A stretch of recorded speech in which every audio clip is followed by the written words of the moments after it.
Buenas tardes, hermanos. Les saludo en el amor del Señor. Ya estamos pasados el mediodía. Contentos de estar acá nuevamente para poder exponer la palabra del Señor. Y siempre, hermanos queridos, lo hago con temor de Dios, porque todo lo que nosotros hacemos acá, decimos acá al frente, daremos cuenta también a Dios por nuestras palabras, así como Pablo le exhortaba a Timoteo que se presentara a Dios, ¿cierto?, como obrero aprobado, que también no tenga de qué avergonzarse y que use bien la palabra de Dios. Así que con ese temor nos presentamos delante del Señor y vamos a ir al texto bíblico. Vamos a enfocarnos, hermanos queridos, desde el versículo 8 hasta el versículo 11, ¿ya? Porque ya estuvimos viendo la primera parte del libro de Filipenses anteriormente y, por ejemplo, vamos a recordar algunas cosas, sí, porque nuestra memoria igual es frágil. Recordamos que Pablo tenía una muy buena relación con los hermanos de Filipo, y esta carta lo demuestra, ¿ya? Demuestra su profundo amor por ellos, les recordaba siempre, como veíamos en los inicios en el versículo 3, siempre le recordaba en las oraciones, y la carta principalmente está dirigida a los hermanos de Filipo, a los obispos, pastores y a los diáconos, ¿ya? Es decir, está dirigida a hermanos como usted, como yo, ¿ya? Así que esa es como la introducción, algún resumen de lo que ya vimos. Pablo, ¿cierto?, daba gracias a Dios por los hermanos de Filipo, oraba por ellos, rogaba con gozo por los hermanos, rogaba por la comunión del evangelio también de los hermanos, como ya vimos en el versículo 5, pero también confiaba. Pablo estaba confiado en que el que comenzó la buena obra, ¿cierto?, en ellos, la iba a perfeccionar hasta el día de Jesucristo. Es decir, había un progreso, ¿cierto?, para el hermano de Filipo, y también así como hay un progreso para nosotros mismos, ¿cierto? Estamos en un proceso de santificación, estamos en una carrera, y en esta carrera, ¿cierto?, Dios está llevándonos de gloria en gloria, de triunfo en triunfo, nos está haciendo más semejante a Cristo, y eso es lo que Pablo le estaba comunicando a los hermanos de Filipo. Pablo les amaba y les recordaba que donde quiera también que estuviese. En ese entonces, por ejemplo, Pablo estaba escribiendo desde la cárcel, y desde la cárcel él también les recordaba con gran gozo, con gran alegría, y también eso motivaba a también tenerlos en oración a los filipenses. Pablo también le decía que ellos eran participantes en el versículo 7 de todo esto que Pablo estaba ministrando, que los filipenses también eran participantes, y nosotros también podemos ver dentro de la carta de los filipenses, al final Pablo reconoce, ¿cierto?, cómo los hermanos de Filipo le ayudaban, le ofrendaban, le sustentaban en todo su ministerio. Versículo 7 dice: «¿Cómo me es justo sentir esto de vosotros, por cuanto os tengo en el corazón y en mis prisiones y en la defensa y confirmación del Evangelio? Todos vosotros sois participantes conmigo de la gracia». Permiso, hermanos.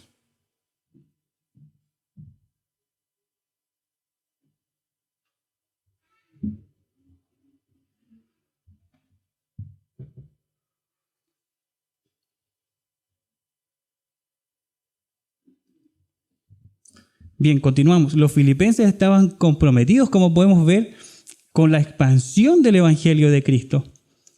Se preocupaban de ofrendar, de dar, de orar y también de enviar, porque ellos enviaron para saber, por ejemplo, de la situación de Pablo, cómo estaba Pablo. Enviaron a Epafrodito para enterarse cómo estaba Pablo allí en la cárcel, para ver el ánimo, y también Pablo necesitaba saber, ¿cierto?, enterarse cómo estaban los filipenses.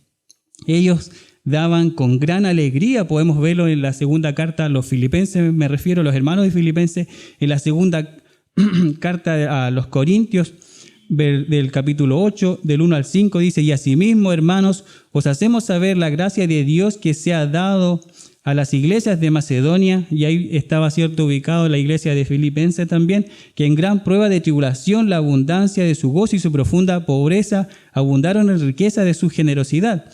Pues doy testimonio de que con agrado han dado conforme a sus fuerzas y aún más allá de sus fuerzas, pidiendo con muchos ruegos que les concediésemos el privilegio de participar en este servicio por los demás, y no como lo esperábamos, sino que asimismo se dieron primeramente al Señor y luego a nosotros por la voluntad de Dios.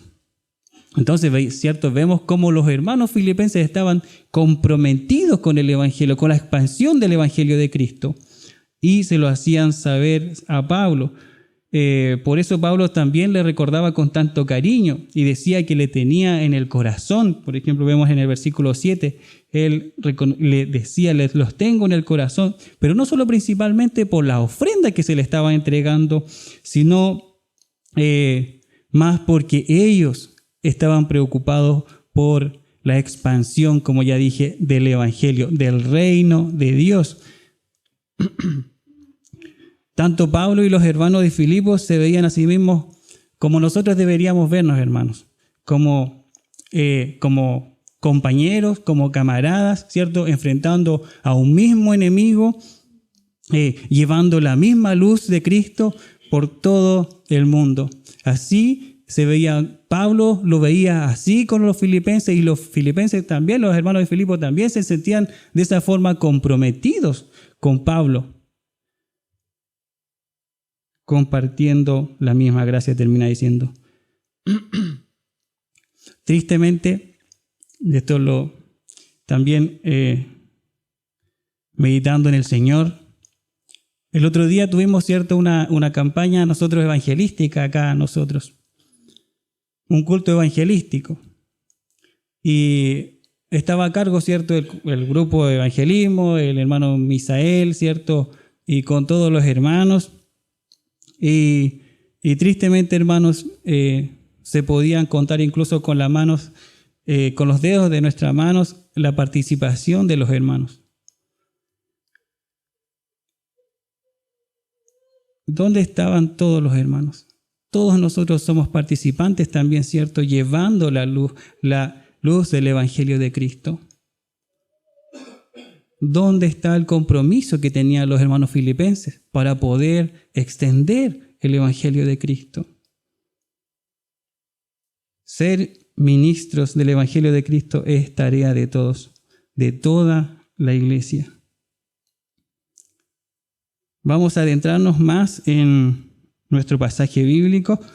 Recuerden, del versículo 8 en adelante vamos a estar estudiando, y lo hemos dado como tema: ser sinceros e irreprensibles para el día de Cristo. Ser sinceros e irreprensibles para el día de Cristo. Primero, Pablo dice en el versículo 8: porque Dios me es testigo de cómo os amo a todos vosotros con el entrañable amor de Jesucristo. No es un amor cualquiera el que estaba expresando Pablo, ¿cierto?, a sus hermanos. No es un amor romántico el que nos llama a tener Pablo hacia nosotros con los hermanos.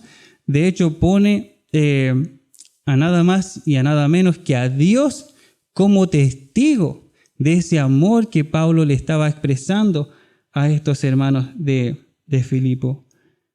Y esto a nosotros, ¿cierto?, nos debería llevar o a pensar que esto es algo serio. Ahora, ¿de qué amor estaba hablando Pablo? ¿A qué amor se refiere? Cuando dice con el entrañable amor de Cristo, se refiere a lo más íntimo, ¿cierto? Se refiere a aquello que está en lo profundo de nuestra vida, aquello que está en el corazón. Con referencia en particular a la nueva vida de Pablo, ¿ya?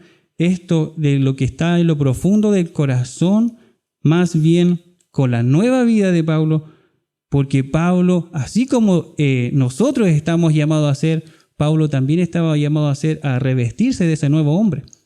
a revestirse, ¿cierto?, de ese nuevo hombre como nosotros estamos llamados a ser. A vestirnos como escogidos de Dios, con misericordia, con benignidad, con humildad y sobre todo estas cosas, dice la Escritura, vestidos de amor, que es el vínculo perfecto en Colosenses 3:14.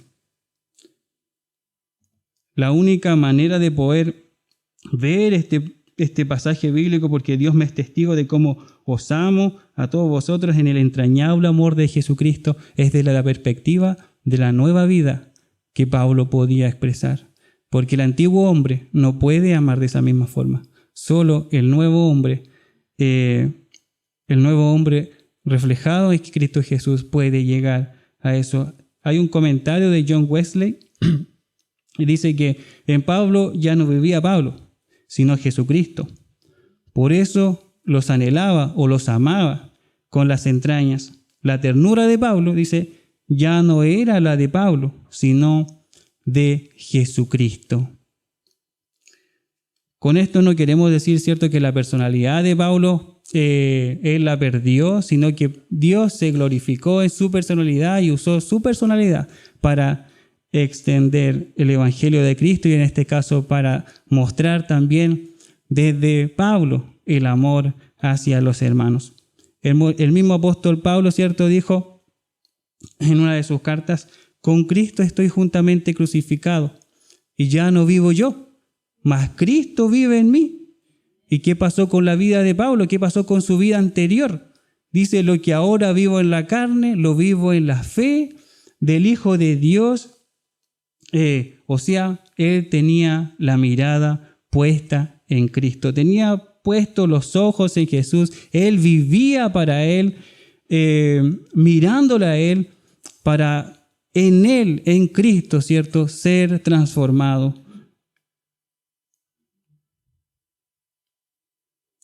Y ese también debería ser nuestra mirada.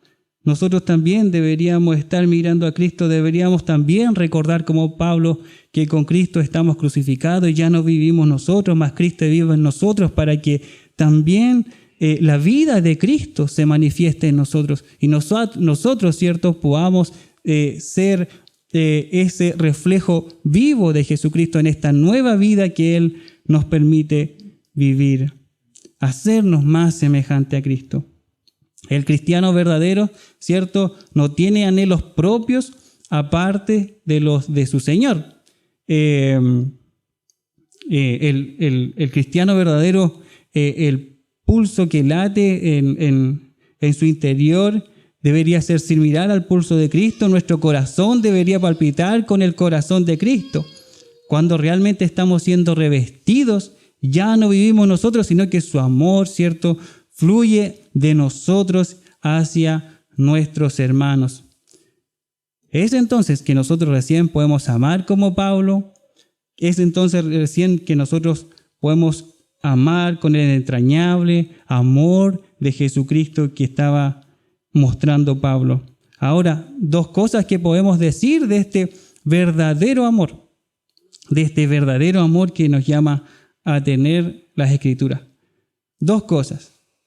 Si Cristo vive en nuestras vidas, debemos amar con el entrañable amor de Jesucristo. Así como Él nos amó, así también nosotros debemos, ¿cierto?, extender el mismo amor hacia los hermanos. Y el amor de Cristo, ¿cierto?, en el cual Él nos amó, no fue un amor altivo, sino que fue un amor humilde, fue un amor en el cual Él se entregó por servicio a nosotros mismos, para salvarnos, para justificarnos, y ese mismo amor que nosotros deberíamos extender para con los hermanos, con misericordia, con humildad, sirviéndonos mutuamente. Otra de las cosas que nosotros podemos ver de este verdadero amor, cómo nosotros vamos a expresar este amor cristiano si no estamos compartiendo con su iglesia, si no estamos participando del cuerpo de Cristo. La invitación es que usted, mi hermano, si usted está en su casa, participe con nosotros, congréguese. ¿Por qué? Porque nosotros aprendíamos con los jóvenes, nosotros somos cristianos que vivimos en comunidad, ¿cierto? Somos el cuerpo de Cristo. Todos, ¿ciertos? Tenemos una funcionalidad, así como el cuerpo tiene una funcionalidad. Un dedito no se manda solo y no anda por afuera solito creciendo en Cristo. No, nosotros somos como el cuerpo de Cristo. Todos, ¿cierto? A una nos vamos fortaleciendo, nos vamos exhortando y vamos creciendo en Cristo, pero juntos, no solos. Para eso usted necesita también participar con nosotros, congregarse con nosotros, porque no es solamente por usted, hermano, no es solamente por su necesidad de crecer en Cristo, sino que también nosotros nos debemos al servicio de los hermanos. Hay hermanos que tienen necesidad y nosotros también debemos disponernos, ¿cierto?, para poder servir a los hermanos. No solamente es venir a este lugar para poder servirnos, sino que también para servir a los hermanos, exhortándonos, ¿cierto?, al amor, a las buenas obras. Por último, por el amor que Pablo les tenía, les exhortaba también. Pablo también expresaba un amor correctivo dentro de los hermanos de Filipenses. El verdadero amor, ¿cierto?, también no esconde la maldad, sino que también lo expresa y ayuda y busca que el hermano, ¿cierto?, vaya creciendo, vaya dando pasos de obediencia, vaya dejando todo peso de pecado atrás. Y eso también nosotros nos exhortamos, no dejamos, ¿cierto?, perderse al hermano tranquilo y nosotros, bueno, que se pierda, alguno lo alcanzará. No, nosotros estamos llamados a ser atalayas también de los hermanos, para que también nosotros no seamos culpables de aquellos hermanos que se pierden. Filipenses 4:2 dice: ruego a Evodia y a Síntique que sean de un mismo sentir en el Señor. Pablo estaba rogando también y estaba exhortando también, veía las diferencias en nuestras hermanas, pero él también se hizo cargo de esas diferencias, él les exhortó que sean de un mismo sentir. Si hay diferencia, bueno, lo llamó a ser de un mismo sentir. Ahora, ¿quién mide esta realidad en nuestra vida de este amor entrañable? ¿Quién puede medir esto? ¿Es nosotros? Es su relación con Dios, hermanos. Es mi relación con Dios, ¿cierto? Usted puede quizás poner una cara acá, pero Dios está mirando su corazón. Dios está mirando lo profundo de su corazón. Dios está mirando cuán genuino es el amor suyo expresado a los hermanos. Y ayúdenos, ¿cierto?, nuestro Dios, porque nuestra carne siempre tiende a ser egoísta. Siempre busca primero que nosotros seamos ayudados, que nosotros seamos los que sean, ¿cierto?, beneficiados por el servicio de los otros. Pero pocas veces nos preocupamos de nosotros mostrar cómo Dios nos pide el expresar el amor a los hermanos para que ellos sean edificados, para que ellos sean alentados, para que ellos sean confortados, para seguir en esta carrera.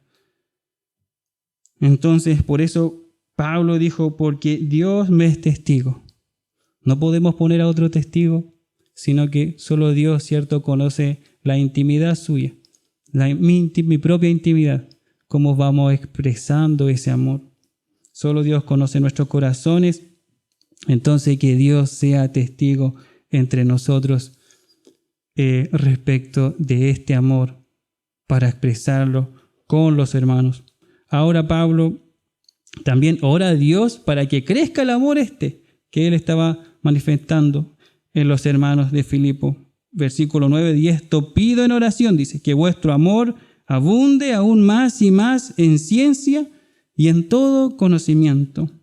Oración por el conocimiento de Cristo principalmente y que sea un amor abundante. Pablo se destacaba, ¿cierto?, en la oración. Nosotros podemos verlo en las cartas que él tenía y de hecho en la propia experiencia con los hermanos de Filipo, cuando él fue, ¿cierto?, a evangelizar, cuando él fue en su viaje misionero, no la pasó tan bien.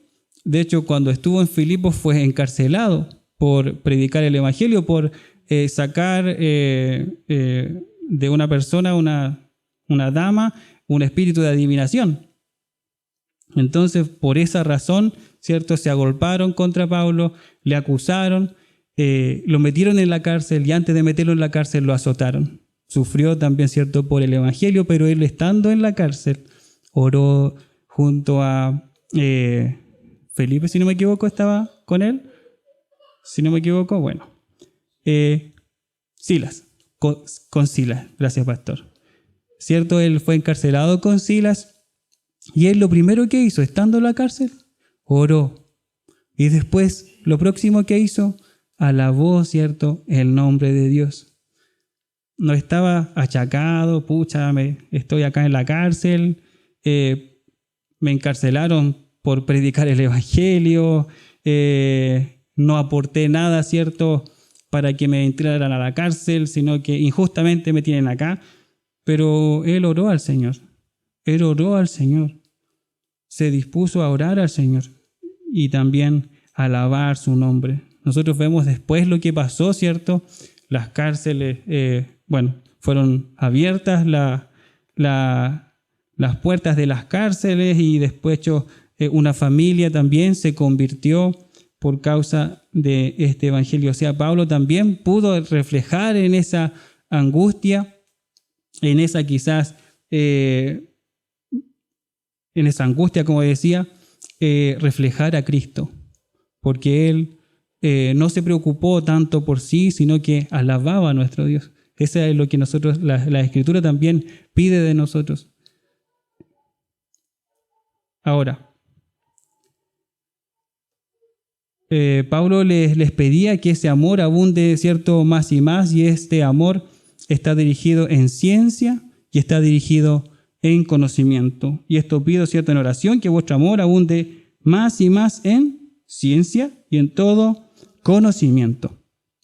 Quizás nos resulte más entendible, por ejemplo, la Biblia de las Américas dice que abunde más y más en conocimiento verdadero y en todo discernimiento.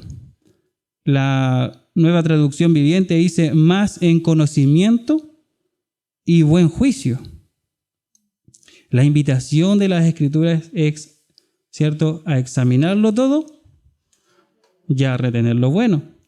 Y principalmente debemos crecer, como dice su palabra acá, crecer en el conocimiento de Cristo. ¿Por qué? Porque hay también doctrinas afuera, ¿cierto? Hay muchas religiones también. ¿Cómo diferencia usted de la religión verdadera de una falsa? Bueno, con conocimiento, ¿cierto? Con conocimiento. Segunda de Pedro 5:8, pero no es cualquier conocimiento, hermano. Segunda de Pedro 1:8 dice: porque si estas cosas están en vosotros y abundan, no os dejará estar ociosos ni sin fruto en cuanto al conocimiento de nuestro Señor Jesucristo. Ahí mismo, segunda de Pedro 3:18 dice: antes bien, creced en la gracia y en el conocimiento de nuestro Señor y Salvador Jesucristo. A Él sea gloria ahora y hasta el día de la eternidad. Amén.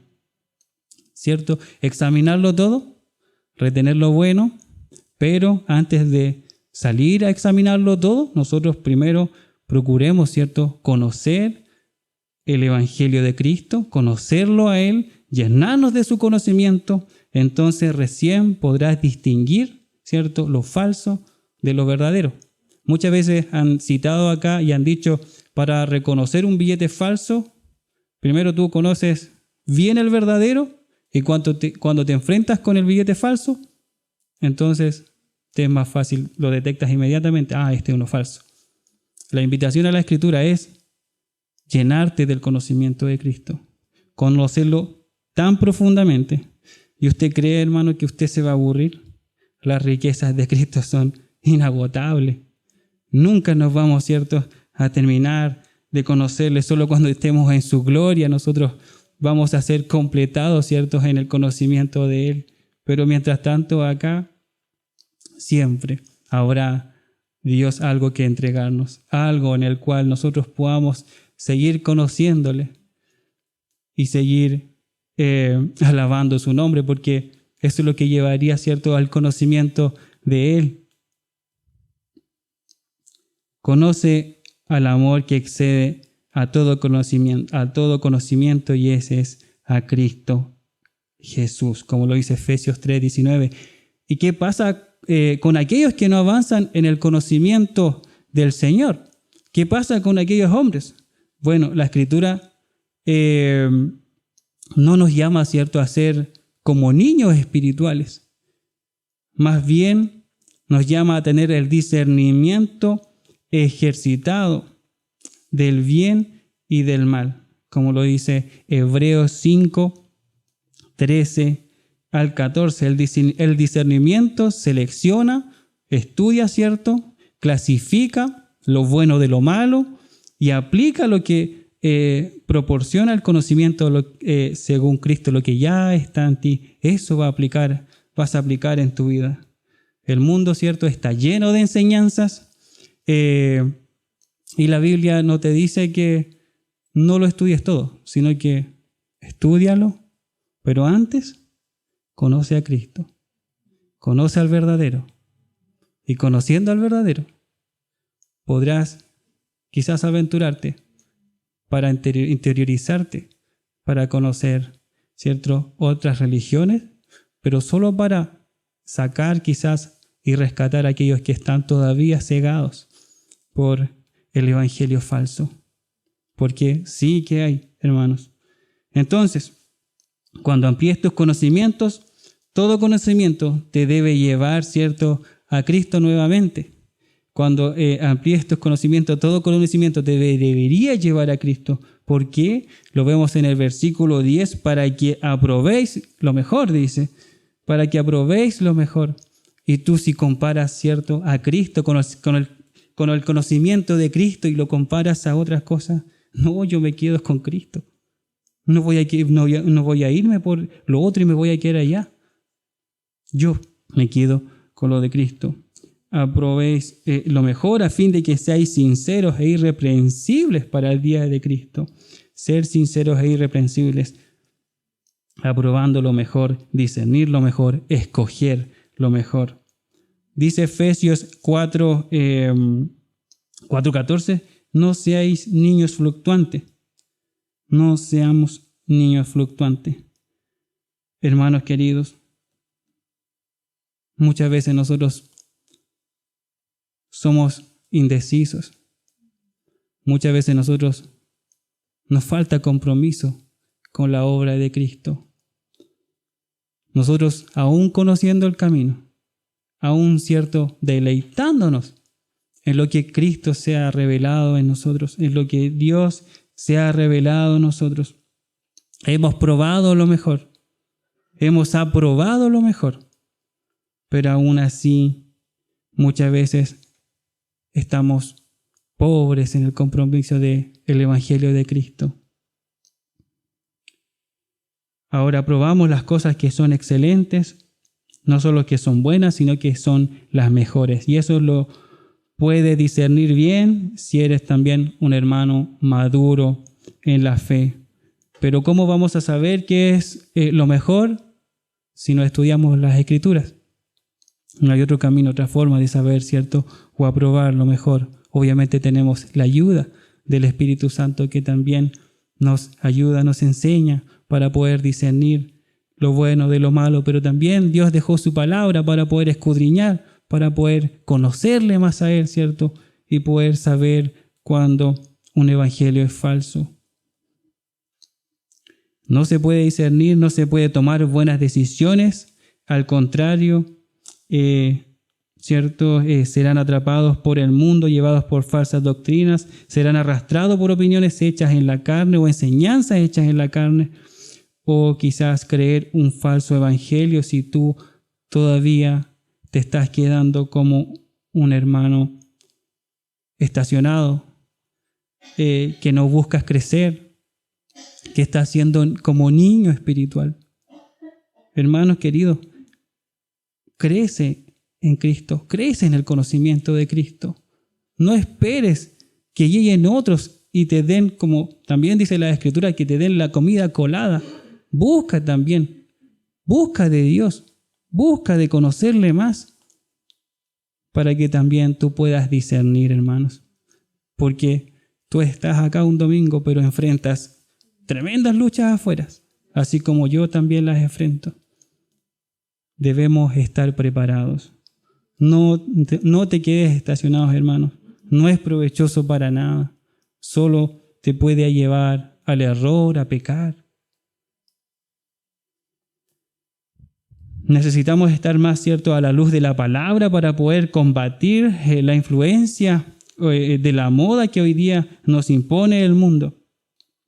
También la Escritura dice respecto de los jóvenes también que están siendo bastante influenciados por estas nuevas doctrinas del mundo. Ellos también tienen luchas fuertes que combatir, pero ¿cómo le vas a aconsejar a un joven tú? ¿Cómo le vas a decir a un joven cristiano, lucha? Las Escrituras dicen, ¿con qué limpiará el joven su camino? Con guardar la palabra de Dios, con guardarla en su corazón. El mejor consejo que le puedas dar a un joven, estudia la palabra y vas a discernir entre lo bueno y lo malo. ¿Quieres limpiar tu camino? Guarda la palabra del Señor. Vas a ver tus errores, tus pecados en la Biblia. Guarda la palabra del Señor.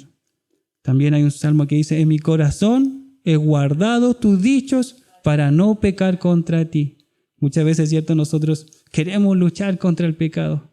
Queremos vencer genuinamente el pecado, pero muchas veces nos presentamos a la lucha sin las armas necesarias. Muchas veces queremos saltarnos un proceso, un paso, pero tenemos el consejo de Dios. Guarda la palabra del Señor en tu corazón y eso también te va a llevar a que tú te puedas santificar, para que tú te puedas apartar de todo peso, de todo pecado. También dice el versículo 10, dice, para que aprobéis lo mejor, a fin de que seáis sinceros, no de doble estándar, no de doble ánimo, no siendo en este lugar, ¿cierto?, una persona y después sale de este lugar y eres una persona totalmente distinta.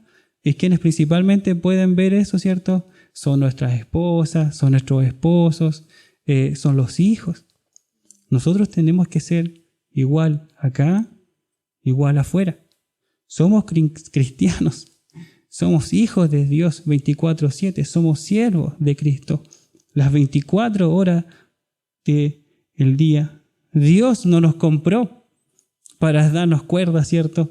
Él nos compró a precio de sangre. Pagó un precio muy alto para darnos vida. Y reconozcamos, así como Pablo decía, ya no vivo yo, mas vive Cristo en mí. Bueno, reflejémoslo también en nuestras vidas, que Cristo está viviendo en nuestras vidas. En todo momento, entonces, somos hijos de Dios, siervos de Cristo, y con nuestras vidas debemos hacerlo, con nuestras vidas debe reflejar a nuestro Hacedor. Debemos revestirnos, como dice la Escritura también, de Cristo y no usar máscaras religiosas. Ser como Natanael. ¿Se acuerdan de Natanael? Está en el libro de Juan 1:47, dice, cuando Jesús vio a Natanael que se le acercaba, dijo de él, he aquí un verdadero israelita en quien no hay engaño. Debemos ser cristianos sin engaños. ¿Por qué vamos a usar una careta, hermanos? Seamos cristianos genuinos. El pecado, dejémoslo atrás. Aborrezcamos el pecado, apartémonos del pecado y seamos cristianos genuinos. En nuestro trabajo, quizás con nuestros superiores, quizás no son muy de ser tan cristianos, por así decirlo, con ellos, pero en las Escrituras igual no hace la excepción para que tú sigas siendo luz en medio de tu trabajo, para que tú sigas reflejando a Cristo en medio de tu trabajo. Quizás tienes trabajadores a tu cargo, también tú debes reflejar a Cristo. Quizás eres empresario, tienes una pyme, tienes clientes, también debes predicar a Cristo. Quizás con las declaraciones de los impuestos, con las ventas que haces, también debes reflejar a Cristo. Y por supuesto, en lo más íntimo, con nuestras esposas, con tus esposos, también debemos reflejar a Cristo. Es igual en todos lados y en todo momento. Somos, ¿cierto?, hijos de Dios. La Escritura dice a fin de que nosotros seamos sinceros y también dice que seamos irreprensibles para el día de nuestro Señor Jesucristo. Se parece mucho al deseo que tenía Pablo cuando le expresó a Timoteo, y lo estábamos aprendiendo también nosotros cuando él dijo que toda la Escritura es inspirada por Dios y útil para enseñar, redarguir, corregir, instruir en justicia, a fin de que el hombre de Dios sea perfecto, enteramente preparado para toda buena obra. Y eso de que sea perfecto es un hombre maduro en la fe de Cristo. Recordamos nuevamente, no te quedes como niño. No espere que te cuelen la comida, que es la palabra de Dios, para poder estudiarla. También tienes en tu casa, si eres varón, eres sacerdote del hogar, debes enseñar también, ¿cierto?, la palabra de Dios en tu hogar. También tu esposa necesita ser instruida en la palabra del Señor.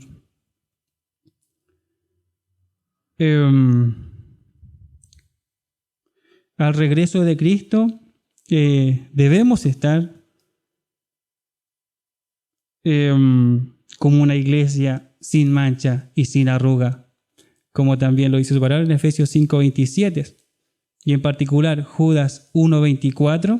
Es difícil, ¿cierto? Tú ves una iglesia sin mancha, sin arruga, limpia, perfecta. Y nosotros vemos, ¿cierto?, nuestro pecado, nuestra maldad que todavía está batallando en nuestra alma. Qué difícil. Pero tenemos el consuelo de la palabra del Señor también, que vemos en Judas, por ejemplo, 1:24, que dice: y aquel que es poderoso para guardarnos sin caída y presentarnos sin mancha delante de su gloria con gran alegría. Al único y sabio Dios, nuestro Salvador, sea gloria y majestad, imperio y potestad, ahora y por todos los siglos. Amén. ¿Quién nos guarda? Aquel que es poderoso. Nuestro Señor Jesucristo. Él nos guarda sin caída y nos presenta. ¿Cómo es el requisito? Sin mancha, sin arruga. Cristo nos presenta porque Él ya pagó tu deuda, ya pagó mi deuda. Él nos presenta delante de su propia gloria y nos presenta sin manchas delante de Él. Y lo hace con gran alegría, dice hermano. Con gran alegría. No es porque, bueno, ya entra, porque me rogaste tanto. Él lo hace con gran alegría. También regocíjate en eso, de que no eres como las obras. Él lo hace con gran alegría.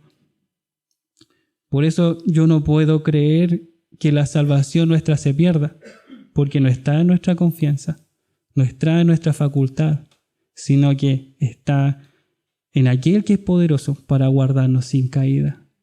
¿Cómo hemos perder la salvación si confiamos que Él nos guarda, que Él nos presenta delante de su propia presencia y nos lo hace con gran alegría? Porque la salvación misma, de principio a fin, dependía de Él. Porque somos salvos por gracia, no por obras, para que nadie se gloríe. No dependió nunca de nosotros, sino que de aquel que es poderoso, ¿cierto? Él nos guarda sin caída y nos presenta delante de su gloria. Cristo viene. Amén. Amén. Y les esperamos. Y les esperamos. Esperémoslo. Dice que su palabra viene como ladrón en la noche. Segunda de Pedro 3:10. Él no tarda su promesa, como algunos lo tenían por tardanza, como dice el versículo antes. Él no tarda su promesa. Cristo viene y viene como el ladrón en la noche. Y la Escritura nos manda que nosotros podamos estar velando, no quedarnos dormidos. Estemos velando por el regreso de nuestro Señor Jesucristo. ¿Qué haremos nosotros en el intertanto? ¿Nosotros nos iremos a nuestras casas de la misma forma en que llegamos? Hay un llamado de atención de las Escrituras. Dice Hebreos 12, del 12 al 13, por lo cual levantad las manos caídas y las rodillas paralizadas y haced sendas derechas para vuestros pies, para que lo cojo no se salga del camino, sino que sea sanado. ¿Te sientes cansado, hermano? Yo sé que sí, porque yo también muchas veces me he sentido cansado. ¿Te sientes sin fuerzas? ¿Sientes que tus rodillas están ahí paralizadas? Levántalas, hermano. Levántalas en el nombre de Cristo, no en tu propia fuerza, porque nunca fueron ni dependieron de nuestras fuerzas. Nos sostenemos porque Él nos sostiene. Y hagamos sendas derechas para nuestros pies. ¿Dónde está nuestro horizonte? No nos quedemos pegados a medio camino. Hagamos sendas derechas para nuestros pies.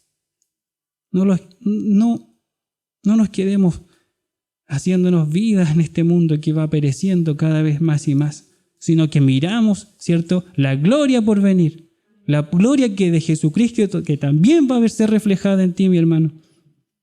Tendremos un cuerpo glorificado, anhelamos la ciudad, ¿cierto?, la ciudad que tiene fundamentos como la que esperaba también en Hebreos ahí Abraham, la ciudad que tiene fundamento. Esa es la que esperamos y la que Moisés también, porque esperaba esa ciudad, aquella ciudad preciosa, aquella ciudad la que iba también a heredar y participar. Por eso él se despojó, ¿cierto?, de todas las riquezas que él podía participar y que él estaba facultado para hacerlo, pero él se despojó. ¿Por qué? Porque prefirió antes padecer todo, porque él estaba mirando lo porvenir, no estaba mirando lo presente, porque si miramos los presentes muchas veces nosotros decaímos, pero miremos el porvenir, hermanos, y hagamos sendas derechas para ellos. Ahora, para que lo cojo no se salga del camino, sino que sea sanado. ¿Nos vamos nosotros solos para allá? También miramos a nuestro alrededor, ¿cierto? Hay también hermanos que también necesitan que usted les anime, que usted les exhorte, que usted le pueda decir, vamos, ¿cierto? Levanta las manos caídas y las rodillas paralizadas. Pidámosles a Dios también, ¿cierto?, ser examinados para esto. El salmista en el Salmo 139, 23 dice, examíname, oh Dios, y conoce mi corazón, y pruébame, y conoce mis pensamientos, y ve si hay en mí camino de perversidad, y guíame en el camino eterno. El salmista estaba dispuesto a entregarse, se presentaba delante de Dios, decía, ve si hay en mí camino de perversidad. Y que no se quede ahí el camino de perversidad, sino que guíame al camino eterno. Allá quiero ir yo, allá quiero ir a morar yo.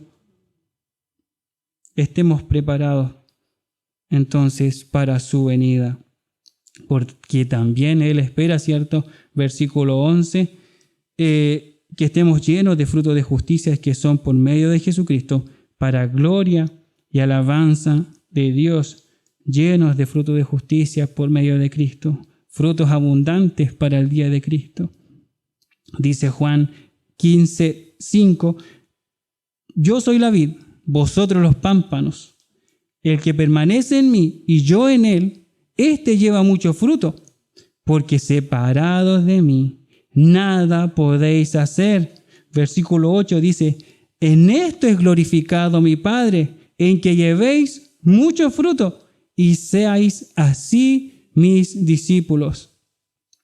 Es importante que los frutos sean por medio de Cristo, como aquí lo dice su palabra, llenos de frutos de justicia que son por medio de Cristo, o sea, por medio de la gracia, ¿cierto? Nos estamos bajo la ley, sino que bajo la gracia, para que nadie se gloríe, porque en los frutos, hermanos, toda la gloria, toda la honra, también se lo lleva Dios, no nosotros. Así como un pintor, ¿cierto? Él se lleva los aplausos y no el cuadro que pintó. Nosotros hicimos con los jóvenes, estuvimos acá y hicimos pasar a cada uno para acá y lo aplaudíamos así, bravo, bravo, bravo. Y se sentía bien, a mí igual me tocó pasar y que me aplaudieran. Y nosotros hacíamos esta referencia. Cuando tú llegues al cielo, decían, quizás entres entre aplausos, pero los aplausos no van a ser para ti, porque toda la honra y la gloria es para Dios, porque su gracia operó en nosotros y su gracia hizo que también nosotros pudiéramos, ¿cierto?, tener fruto abundante para su gloria. Así como el pintor se lleva los aplausos y no el cuadro pintado, así Dios también se lleva toda la gloria y no nosotros. La rama y los frutos deben derivar tanto su virtud como su mismo ser de la raíz, que todo lo sostiene, que todo lo sustenta y que todo lo provee. Y la raíz es Cristo. Entonces, así como todo fluye de la gracia de Cristo, todo debe resultar entonces para la gloria y la alabanza de Dios. Soy lo que soy, y usted también, hermanos, por la gracia de Dios. Amén. ¿Oramos? Padre, te damos tantas gracias por tu palabra que también nos consuela, nos exhorta, nos invita a examinarnos también cómo están nuestros pasos hoy día. Padre, te rogamos, Señor, que tu palabra se quede grabado en nuestra mente, en nuestro corazón, y no solamente como conocimiento, sino que pongámoslas por obra rápidamente, Señor, en nuestras vidas. Ayúdanos, Padre, en esta carrera. Ayúdanos, Padre, sostén nuestras vidas. Ayúdanos a mirarte con fe también, porque aquel que es poderoso para guardarnos sin caída y presentarnos sin mancha delante de su gloria, ese eres tú, Señor.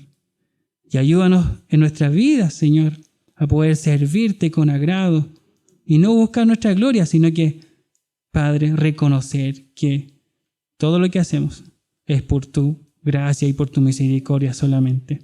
Te bendecimos en esta hora, Señor, y te alabamos. En el nombre de Jesús. Amén. Amén.